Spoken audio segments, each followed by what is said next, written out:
I'm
so happy to see my boss and leader,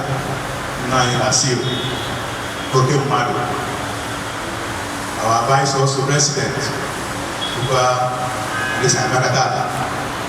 so they have the show documents as yes, and I'm there. Is so good. I have done no thinking. I have done Anioma. I am the Naya, maybe she not saying, I am like that, the kind of buying the China of the woman leader. A woman leader who I might have a book before I hand over to Anioma,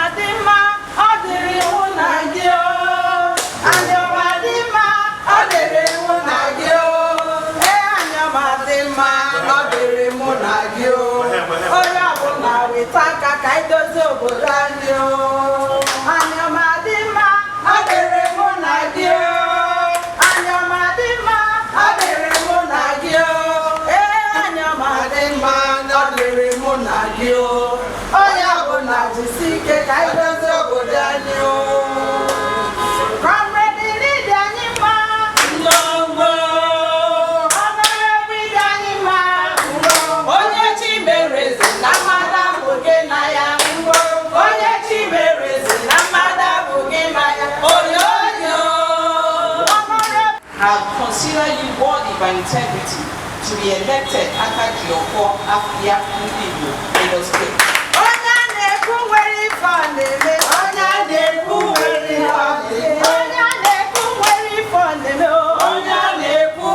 Sincerely believe that your presence will be a unique driving force and boost to the Anioma Nation Delta State.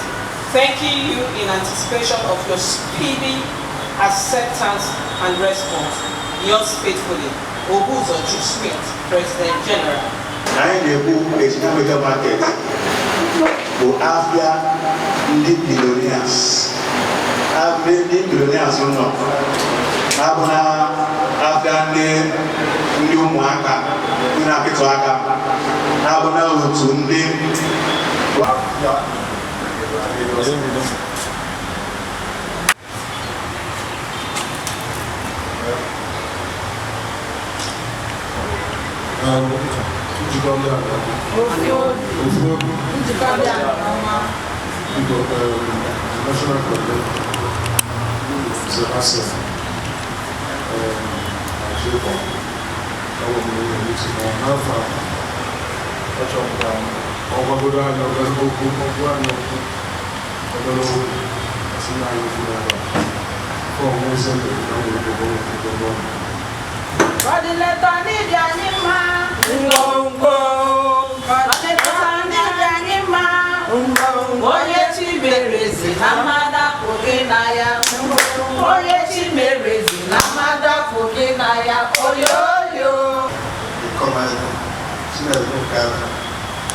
The national president of the Madam, no possibility of serving the event. Edging Maganis occasion, another yesterday, our to send me the invitation. And Sam was here. After here. So, he didn't get Ndigbo Amaka, for the management, okay, where on the Gunda and any event, which is the higher act. Ndigbo Amaka was behind a kind of a trade union, like LLC, and top of anything, or LLC, very popular, federal, Ndigbo Amaka, or Indiana HMNet, we get a crop considered and management higher, so all the no labor from I can into the residential and well president there, Akaji Ofor, Afia, and Lagos State and Nigeria.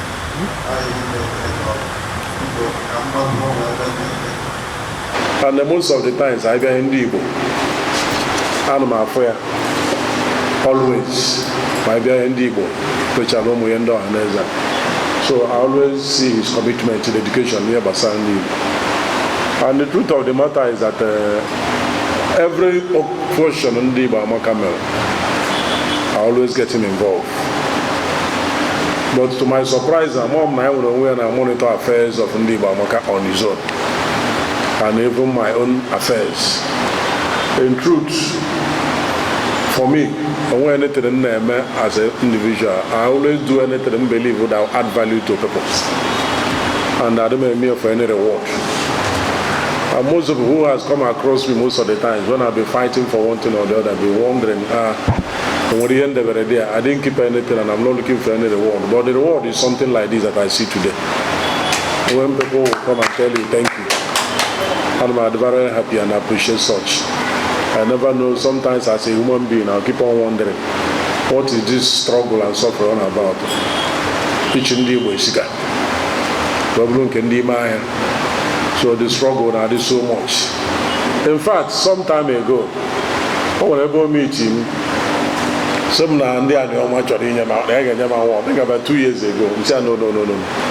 Award, I'm getting award too much. Or some no, and say, okay, no problem. Last year again, we had an election, somebody from Anioma was contesting that election. A friend of mine too, also was contesting the election. Outside, Abby, many of them. So he came to me again while they were doing that, and he called me some and so that I've zeroed my mind somebody we want to support. But whichever way it goes, not indeed, but I'm not going to win, we support the person, but I can't be double dealing. So I was surprised again. I came to that election. In my normal Nigerian process, which I really believe in.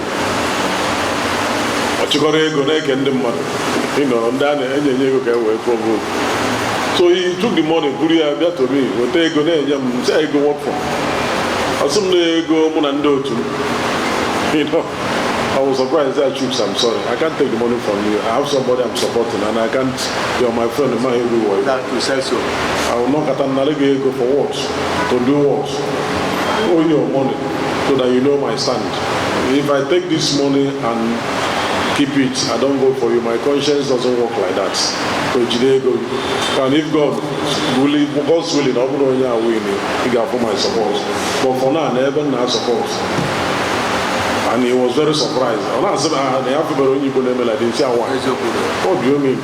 Most everybody comes for money. Everything is done about money. And that is the problem we are suffering in this country today. Another problem is going to have Afia. If anything is not about money, I am able to do something. I never want to Lagos and I never go up and down. It's a 4 3 days for my own. Because here I was we are not doing it right. Some of you are members of our I'm sorry to say, and it's unfortunate. Last year, September, I was invited in a program in Anioma somewhere. But unfortunately, I was outside the country. And I told him then, I was outside the country then. But I'm aware from what he told me. Now, this year, September, for the official conference, whereby the certificate of yes, sir. of Akaji Ofor will be formally presented. Yes. I don't want to say much. I brought a man who talks too much. My only honor, but I believe in action. Let God keep us alive. My only assurance is represent the September. You see how my appreciation will come. It may come the way that will surprise you people. It may come the way you will not expect. But the rest assured that very serious thing will happen between relationship and the Anioma, you can keep on the Anioma today. And the troops, as a man, you've been doing well in the part of the security.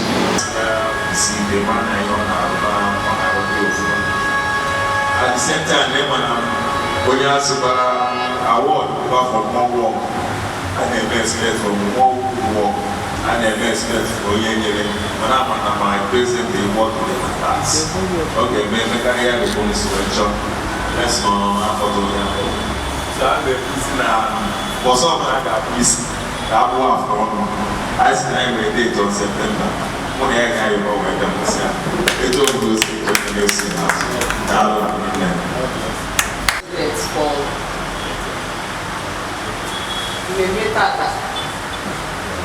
President,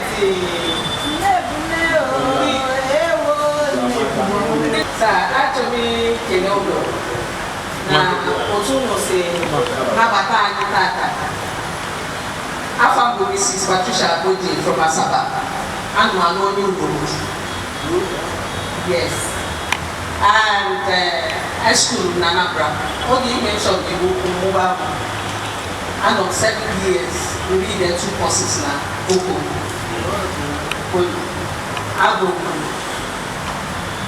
Association of Igbo Maritime Practitioners in Nigeria, the Oman Airports. Very well, and I pray to see more of you people. Now September,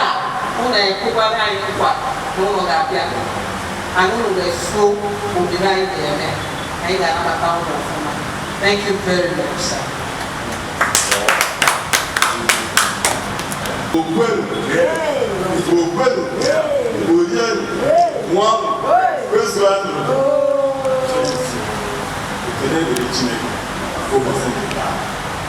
On behalf of the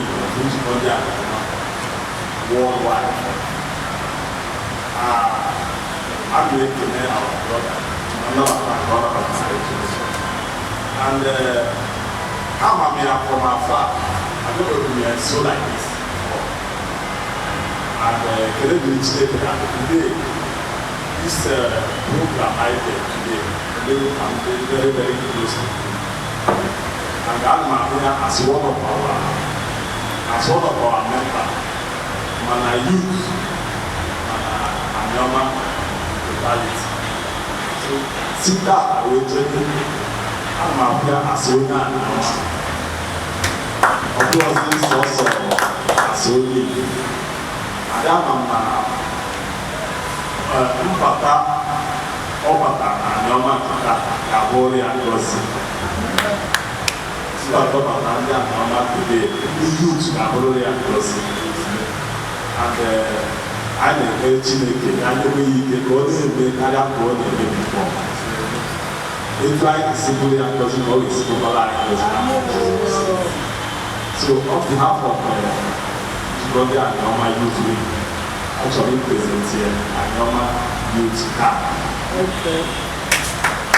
Because onye nyere nwa soro m yọrịba o Chukwu bulie ege n'usoro m golibe o onye gwọrọ ọrịa bịanụ ka anyị kele ya o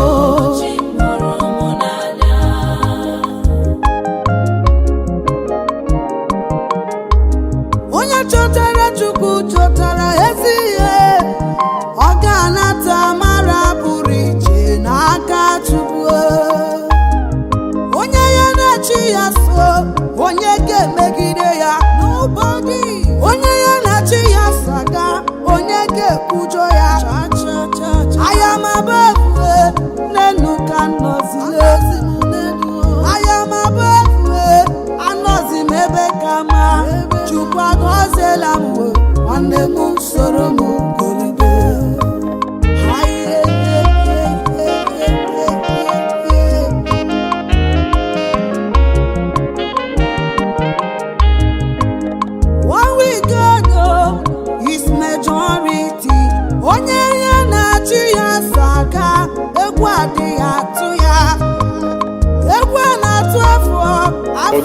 is an affiliation of major markets. And you know, we want to create this impression that they used to call us informal sector. So we want to develop from informal to formal because there are people that we are people that are doing things in formal processes now. So we want to be recognized as a group who does things formally and who is willing to partner with government to create enabling environment for business and create jobs. And by so doing, we need to have our own sector. We need to create our own chamber of commerce whereby every other market union, everybody will keep behind us and we'll do it together to get it right. So we are working with government. We're under government and we will go work against government. We don't need to be in partnership because government is already in partnership with the whole Nigerians. Lagos State government is partnership with all the citizens in Lagos, so you don't need a special partnership to do that. All you need is to remain focused and do the right thing. The partnership comes. Yes, my advice is for them to remain steady, be contented with what they have, be focused, never to lose sight, keep eyes on the ball. Okay, when they keep eyes on the ball, the sky will be the limit of everybody. But what is already the problem of the youth these days are distractions. They lose focus. They'll be distracted by greed, selfishness, or whatever. And if people are not contented with what they have, you can never achieve anything. So let them not be disappointed. Let them not be distracted with things of the world. A lot of people who are deceiving them. But whatever they are doing, they need to be focused. Very soon, we can see that there is something we are lacking. Igbo entrepreneurship. That's the Igbo boy those days that we used to empower the Igbos. That the Harvard school in America has even brought it as a case study. Now we are trying to see how that can be brought back to our system so that we can use it to empower our people. We can see it's lacking. Most of us to use now are going up and down. Nobody is trying to help them. So we are trying to, when we galvanize this system we are doing, we're trying to bring them on board, see how we can empower them through that Igbo entrepreneurship. Okay? We've been pleading with banks. We've been having some synergy with some banks in making sure that we provide some soft loans, and I'm not even apart from soft loans. The interest rate should be very, very accommodated. Right now we have a product that we brought in partnership with a group in China to power our market over green energy. We want to make sure that everywhere is powered. If you look at that is one of the products there. And we've made consultation with some banks. I said, the economy is harsh, and we want to provide green energy. How do we help? Well, now they've come with us to have an agreement and a contract that most of our people who want to buy, banks can fund them, and they will pay at their own. These are part of the thing. And on a long term, Ndigbo Amaka is planning seriously to own a microfinance of their own, whereby they can finance most of these youths. The bank will belong to us, we own by traders, we put in your money, you take your money. From there, we can be able to finance most of these things. But we are still pleading with government to provide an enabling environment for all this is friendly trade, what do you call it? Friendly policies, okay, that can enable us to achieve most of this.